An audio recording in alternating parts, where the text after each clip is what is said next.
Good morning everyone. आज का जो हमारा वीडियो है वो भी राजस्थान जीके के ऊपर है।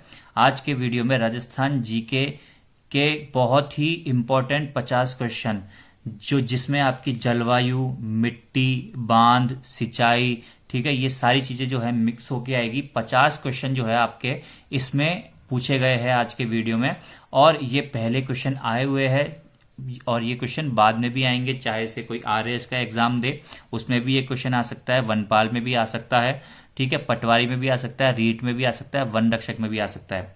तो टाइम वेस्ट ना करते हुए हम वीडियो को स्टार्ट करते हैं। और अगर आपको वीडियो पसंद आता है तो वीडियो को लाइक कर दीजिएगा, शेयर कर दीजिएगा और चैनल को सब्सक्राइब कर दीजिएगा इसी तरह के वीडियो को पाने के लिए, ठीक है। क्योंकि अब जो है नेक्स्ट टॉपिक हमारा होगा मैथ्स का। जो तो नेक्स्ट वीडियो जो होगी वो मैथ्स के किसी भी एक टॉपिक पे होगी जो कि वनपाल वन रक्षक के सिलेबस में है।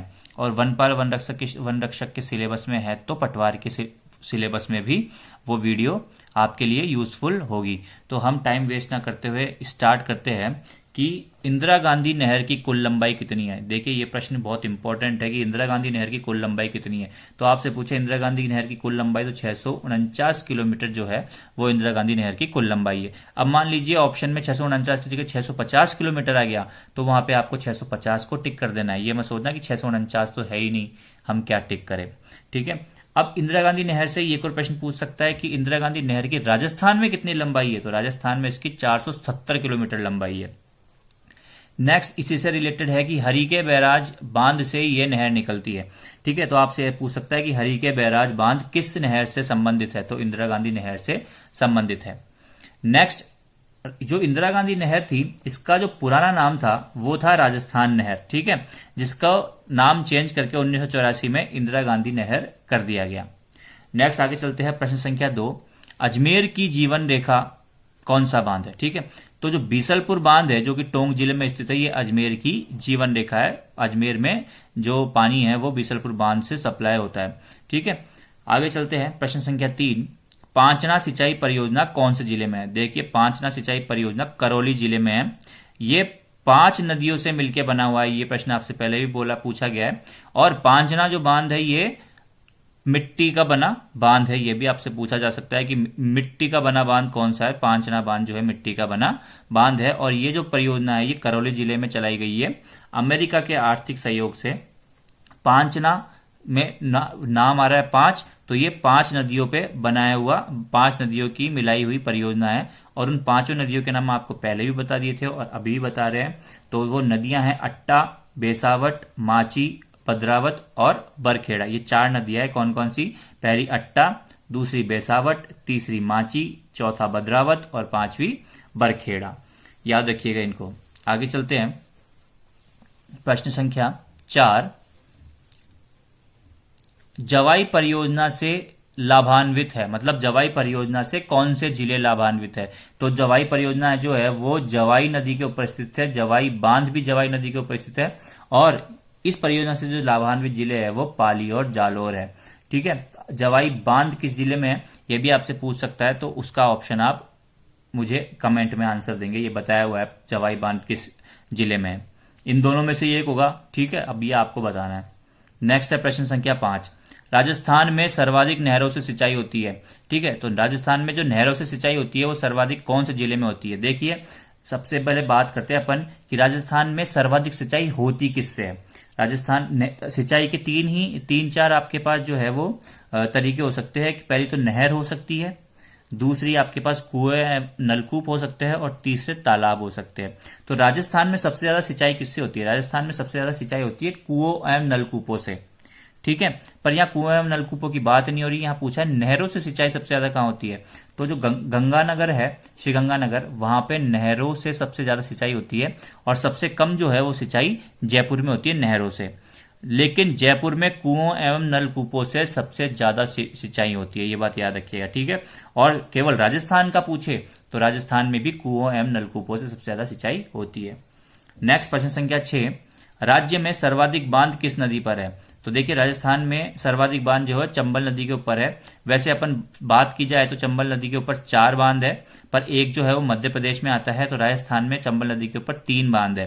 पहला है जवाहर सागर बांध जो बूंदी कोटा में माना जाता है। दूसरा है राणा प्रताप सागर बांध ठीक है, जो आपके पास रावत भाटा में है, चित्तौड़गढ़ जिले में।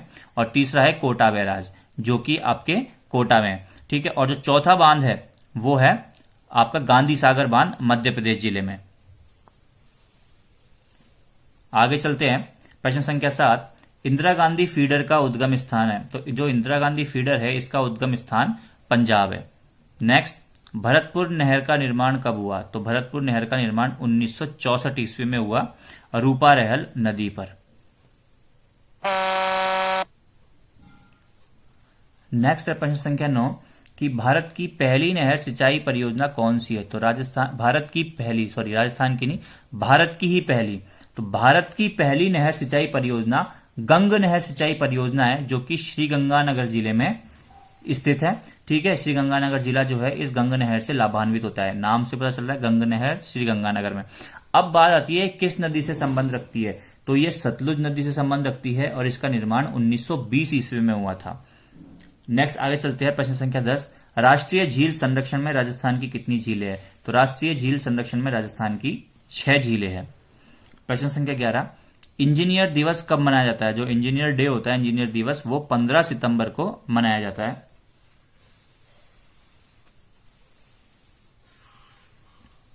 नेक्स्ट है प्रश्न संख्या 12, बत्तीसा नाला सिंचाई परियोजना किस जिले से संबंधित है? तो जो बत्तीसा नाला सिंचाई परियोजना है ये सिरोही जिले से संबंधित है। और अगर आपसे पूछे कि इसकी लंबाई कितनी है तो ये 162 किलोमीटर लंबी है। नेक्स्ट आगे बात करते हैं आप प्रश्न संख्या 13 की, राज्य में मिट्टी से बना बांध कौन सा है? तो ये आपको पहले ही पता चुका है कि राज्य में मिट्टी से बना बांध जो है वो पांचना बांध है, करौली जिले में।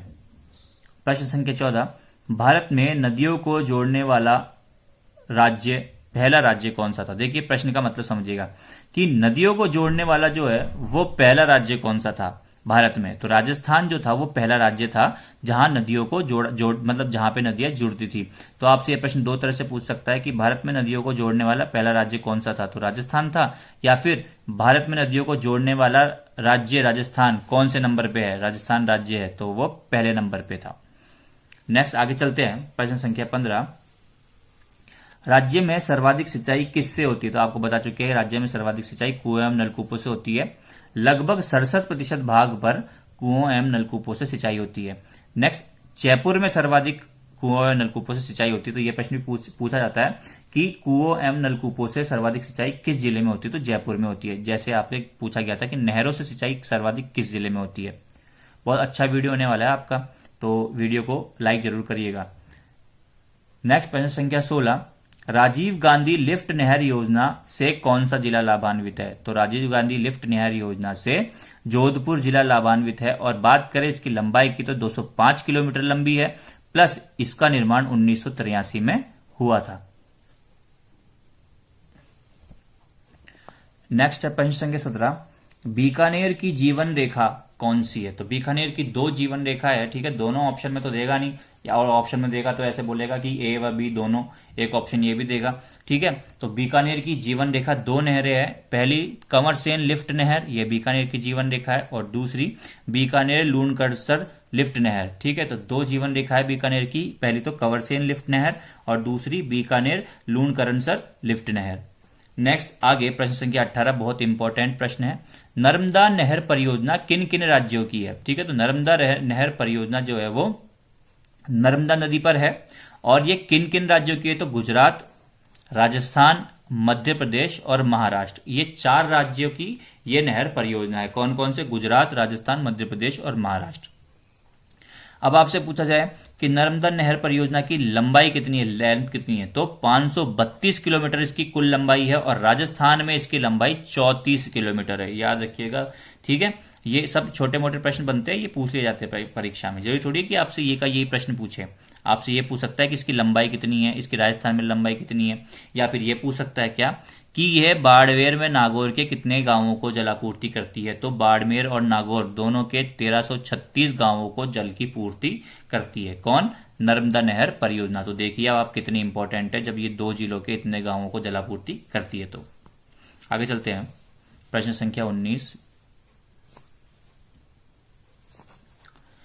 किस जिले में अकाल वुड फॉसिल पार्क स्थित है? तो अकाल वुड फॉसिल पार्क जो है वो जैसलमेर जिले में स्थित है। और जैसलमेर जिले में भी कहाँ स्थित है? राष्ट्रीय जीवाश्म पार्क में। ठीक है, तो जैसलमेर जिले में राष्ट्रीय जीवाश्म पार्क है, उसमें अकाल वुड फॉसिल पार्क स्थित है। नेक्स्ट आगे चलते हैं, प्रश्न संख्या 20, किराड़ू मंदिर कहाँ स्थित है? तो जो किराड़ू मंदिर है ये रामगढ़ नामक जगह, जो कि जैसलमेर जिले की रामगढ़ नामक जगह में स्थित है। आगे चलते हैं, प्रश्न संख्या 21, राजस्थान के किस तीरंदाज को अर्जुन पुरस्कार दिया गया है? तो देखिए, राजस्थान के 2 तीरंदाजों को अर्जुन पुरस्कार दिया गया था 1961 में। ठीक है, श्यामलाल मीणा तथा लिम्बाराम को, याद रखिएगा इसको। ठीक है, और जो अर्जुन पुरस्कार की शुरुआत थी वो 1961 से शुरू हुआ था अर्जुन पुरस्कार, और राजस्थान के 2 तीरंदाज है श्यामलाल मीणा व लिम्बाराम को ये दिया गया था।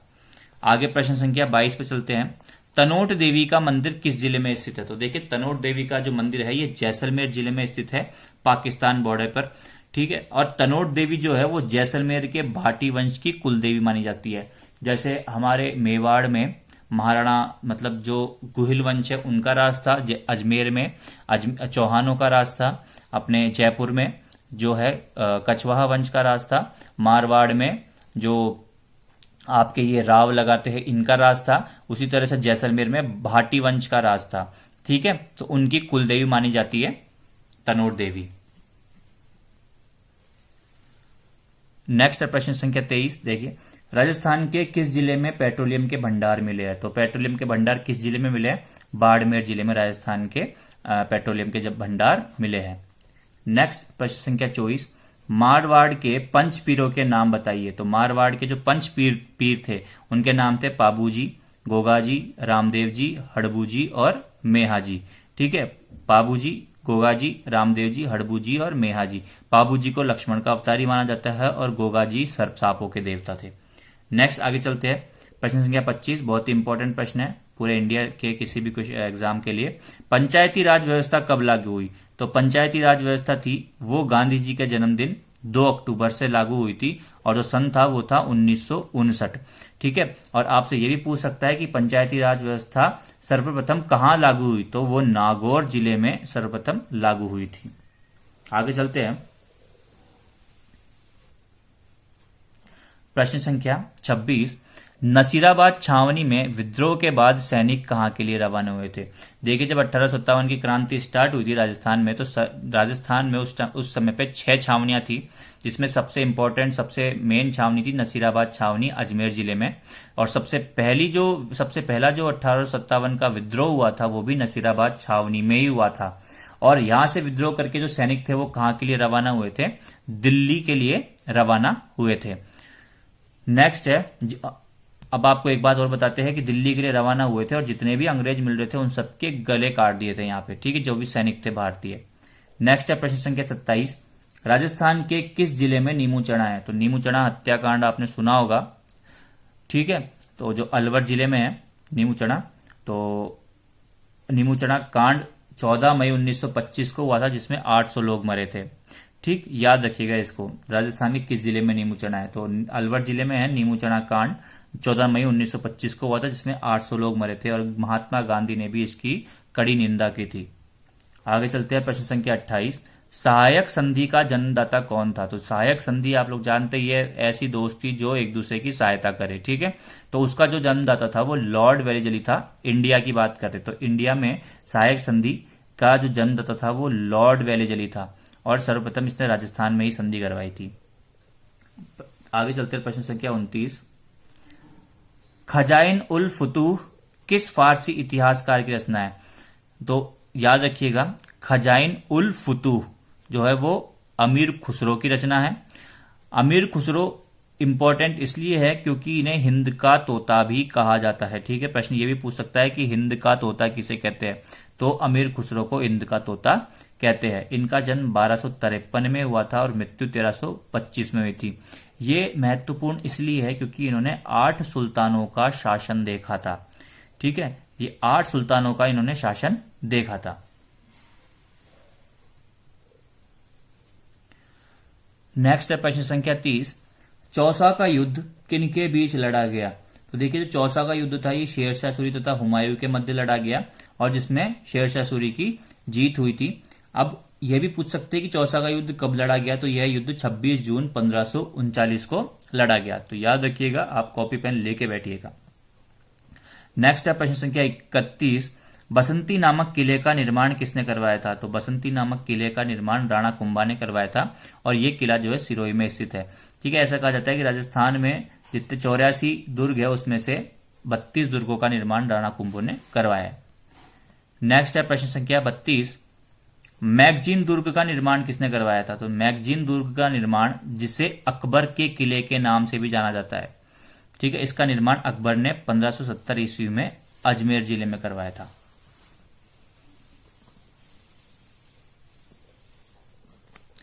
नेक्स्ट है प्रश्न संख्या 33, चील का टोला किस दुर्ग को कहा जाता है? तो चील का टोला जो है वो जयगढ़ दुर्ग को कहा जाता है, जो कि जयपुर जिले में स्थित है, और इसे सुदर्शन का किला भी कहा जाता है। नेक्स्ट है प्रश्न संख्या 34, राजस्थान का सबसे गर्म स्थान कौन सा है? तो राजस्थान का सबसे गर्म स्थान फलौदी है, जो कि जोधपुर जिले में स्थित है, और गर्म जिला पूछे तो चूरू है। नेक्स्ट है प्रश्न संख्या 35, राजस्थान का कौन सा भाग अरब सागर से उठे मानसून से सर्वाधिक वर्षा प्राप्त करता है? प्रश्न समझिएगा, अरब सागर से आए हुए मानसून से सर्वाधिक वर्षा प्राप्त करने वाला राजस्थान का भाग, तो राजस्थान का जो दक्षिणी पश्चिमी भाग है ये अरब सागर से आए हुए मानसून से सर्वाधिक वर्षा प्राप्त करता है। नेक्स्ट है प्रश्न संख्या 36, राजस्थान में वर्षा का औसत लगभग कितना सेंटीमीटर होता है?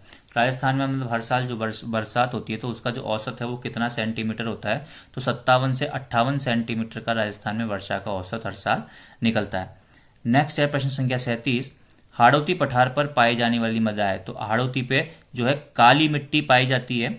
याद रखिएगा, जो हाड़ौती पठार है, हाड़ौती, बूंदी वगैरह ऐसे जिले हैं, वहां पर काली मिट्टी पाई जाती है, और जो काली मिट्टी होती है ये कपास की खेती के लिए सर्वाधिक उपयुक्त मिट्टी होती है। इसको भी याद रखिएगा, ये प्रश्न भी पूछा हुआ है कि कपास की मिट्टी के लिए सर्वाधिक उपयुक्त मिट्टी कपास की खेती के लिए सर्वाधिक उपयुक्त मिट्टी कौन सी है? तो काली मिट्टी। अब देखिए प्रश्न संख्या 38, बहुत ही अच्छा समझने वाला प्रश्न है। जून माह में राज्य के उत्तर पश्चिमी भाग में न्यून वायुदाब रहता है, क्यों रहता है ये आपको बताना है। अब देखिए जून में न्यून वायुदाब क्यों रहता है। अब पहले तो न्यून वायुदाब से मतलब समझिए। देखिए हवा जो होती है वो उच्च वायुदाब वाले क्षेत्र से निम्न वायुदाब वाले क्षेत्र में चलती है, ठीक है।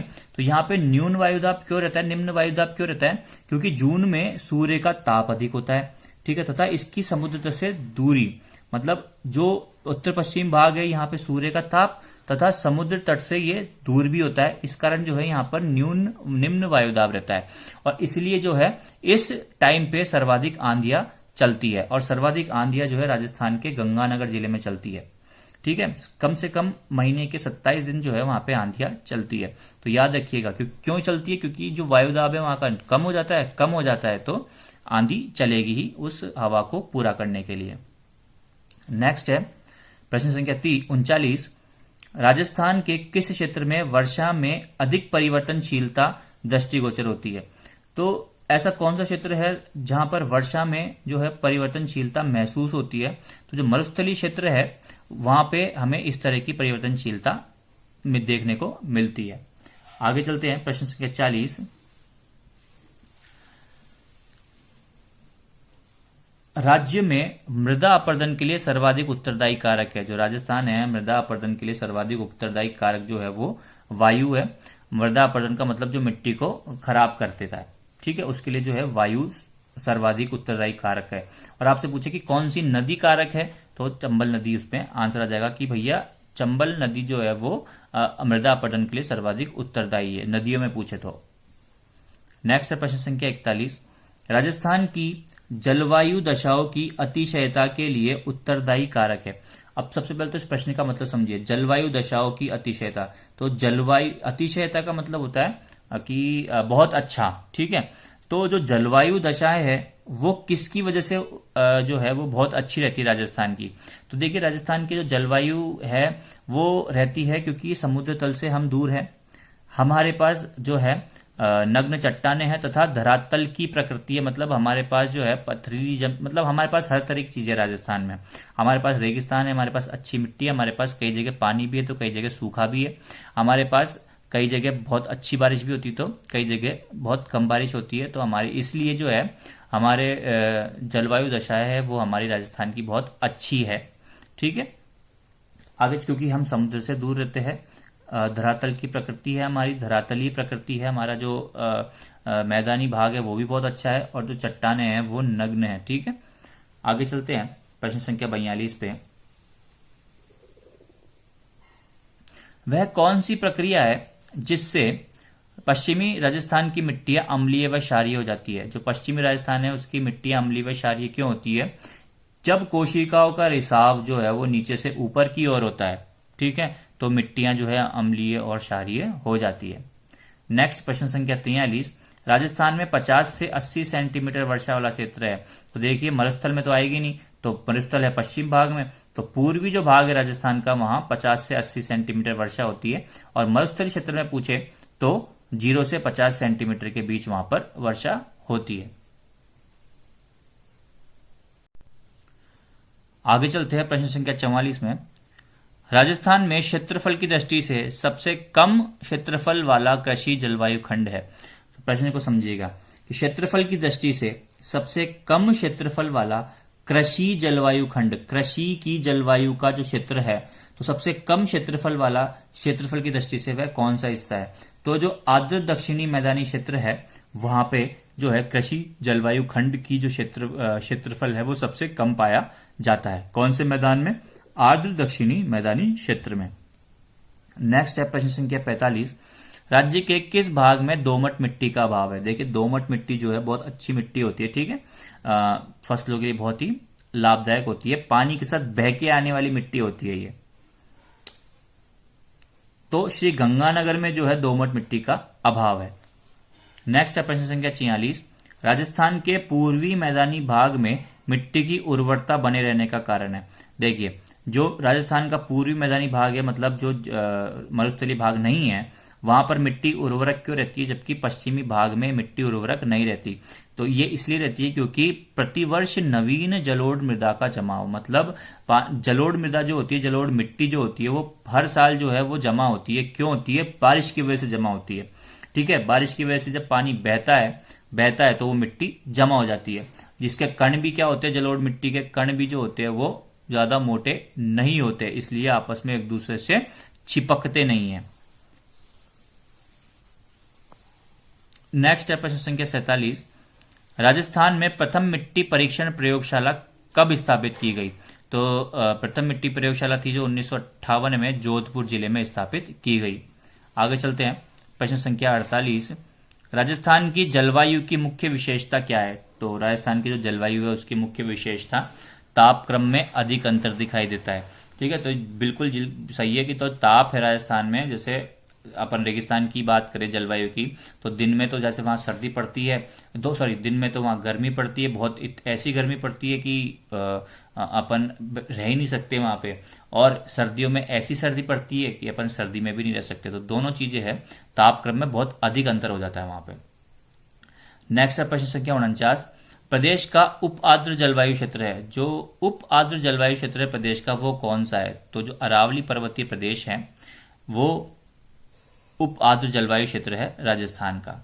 नेक्स्ट है प्रश्न संख्या 50, ताम्रवती नगरी के नाम से किसे जाना जाता है? तो आहड़ सभ्यता को जो है ताम्रवती नगरी के नाम से जाना जाता है। ये प्रश्न आपसे पहले भी पूछा हुआ है, जो आपकी सभ्यताएं पढ़ाई थी, और इसकी जो खोज है वो 1953 में अक्षय कीर्ति व्यास ने की थी। तो आज का वीडियो हमारा यहीं खत्म होता है। अगर आपको वीडियो अच्छा लगा हो तो उसको लाइक कर दीजिएगा, और कोई भी आपको प्रॉब्लम हो तो कमेंट सेक्शन में आप पूछ सकते हैं। चैनल को शेयर कीजिए, सब्सक्राइब भी कीजिए, और जो अपना नेक्स्ट जो टॉपिक होगा वो मैथ्स के किसी टॉपिक पे होगा जो कि वनपाल वन रक्षक में आएगी। फिर अपन मिलते हैं नेक्स्ट क्लास में, जब तक के लिए थैंक यू।